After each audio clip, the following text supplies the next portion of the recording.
Hi. Hello, how are you? And your name is? My name is Paul. Paul. Where are you from, Paul? I'm from England. From England, okay. By way of Jamaica. My parents are Jamaican, they moved to England and they had me. Oh, okay, okay. And this is Omar, aspiring artist and everything. Anyway, so Paul, how long you been living in the Bronx? Since 2000. Since 2000, okay. So, It's like 11 years. and do you love the Bronx? You're a big fan of hip hop. You know, it's really interesting. When I first came to America, I didn't expect to live in the Bronx. I thought I was going to Brooklyn.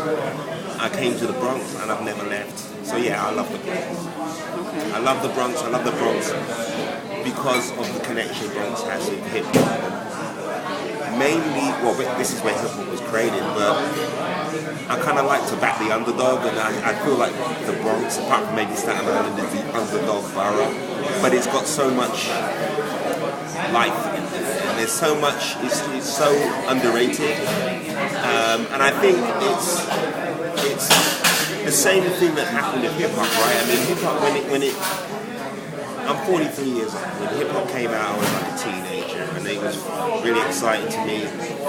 Songs like The Message really resonated with me because there was at that time there was a lot of shit going on. I think the Bronx was probably still burning back in those days. I'm not too sure, but I always remember when I first came to the Bronx, The Message was the first song in my head. That may have been nostalgia, I don't know, but it also made me think about what's happened to hip hop over time. You know, it's inevitable that it became more commercial, became more mainstream, but the essence of what hip hop was about was gone, and it was a form for people who didn't have a voice to have a voice, real social commentary. Now it's not. Now it's anti-social commentary. If you really want to say that, right. And I agree. I totally agree. So let me ask you a question. Do you think hip hop is dead? It's not dead. I just think that hip hop is, it's kind of split, you know. So there's a branch of hip hop that's become very commercial and very popular and very on TV. Exactly. And then there's the underground side that's trying to keep it alive. And these poets are still around, but they're just not getting their, they're not being heard. Recognition and the notoriety, because it's all about money. We live in a biased society right now. And I think that we've been taught how to worship money.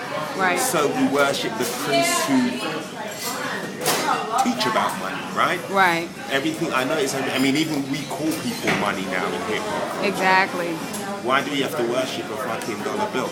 Don't get me wrong, I have no problem with money. But you know what? But then it leads people astray from the point of music. There's real issues out there. Okay, we great. can talk about money, we can talk about bitches, we can talk about all this kind of stuff, but we can also talk about drug use. We can also talk about lack of education. We can also talk about bad parenting. We can talk about all these other things that these underground hip hop artists do talk about. But the business people don't want to push that side because that's not what sells. But really, is that the case, or is it just a case of that's just what they want to sell, right? Right. Because people buy, there's people who buy ShamWows and fucking special slices on TV, not because they want it, but because the advert's on TV. Exactly. And they say, it's all about how you advertise. Yeah. But do you think that at this point in time, see, my goal with Nocturnal Inc. and Hip Hop Scene, which is a borough remediation project, is to basically rebuild the Bronx. I feel like it's possible. Do you think that at this point, right? So at this point, I think that if the Bronx shows some unity, that we can rebuild. I think that's true. Which is interesting because the Bronx is very diverse. It's not a Latin fucking borough. It's not an African American borough. It's not an Italian. It is. It belongs to everyone. All of that, right? Exactly. But there's a common look. If you just break down rap, it's poetry with beats, right? It's just poetry with beats. Right. I can write a poem about with a little bit of profanity, with some profanity, right? Right? Or I can write a poetry about how it really hurts my heart when I walk through the streets and I see kids that have potential but they don't have any chances. Right. So let's not make it about, let's not reinvent rap, but kind of really bring the focus back to its poetry, with beats. You choose what you want to say and you choose what you want to listen to. But remember, we will hold you to what you say or what you listen to. Right. If you're that rapper that's going to talk about snitches and hoes, that's who you are. Okay, you go over there. There's Hunter's Point. There's anywhere there's prostitution. So you feel like then, you know, it shouldn't be so much. Because we right now, would you say we have more like a caste system when it comes to music now? Yes, we do. We have a caste system basically. So it's basically everything is compartmentalized. Yeah. The better, the best. The best is of the best. Well, but the best of the measure. The best is of the best financially. Well, that's a problem with any art, right? You know, is the art good because people want to buy it? Or is the art good because it's successful to get this message across? Right. Or both. I mean, because people want to buy it because they get the message across that this is about being a man. Right. You know, it's really interesting. Like, I was watching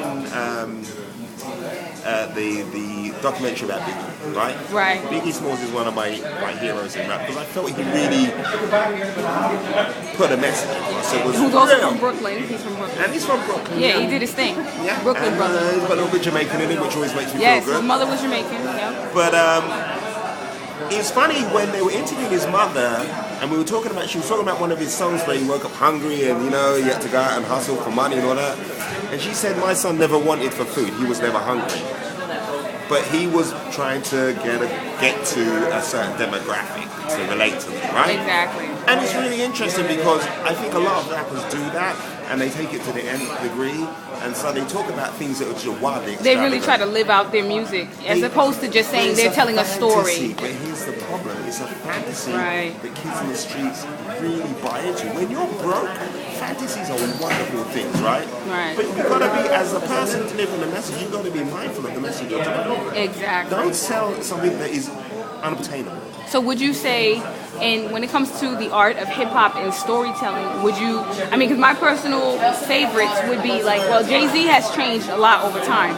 I like Jay-Z though. Jay-Z is definitely one of the articulate rappers on my list. Yeah, and I think that when he was on his storytelling mode, like when he rhymes like that, like when you think about Meet the Parents and, you know, all of these different stories that he's told in his music, I can relate. And that's not a situation that happened to him, but he just told the story well. That's right. Slick Rick definitely was the originator of storytelling. And I love him to pieces. And when he told the story, oh, how do I draw a blank right now? You know what story I'm talking about. With the two boys, you know, ran up the street to university. When he's talking about, you know, the story, basically, you know, the boy gets shot.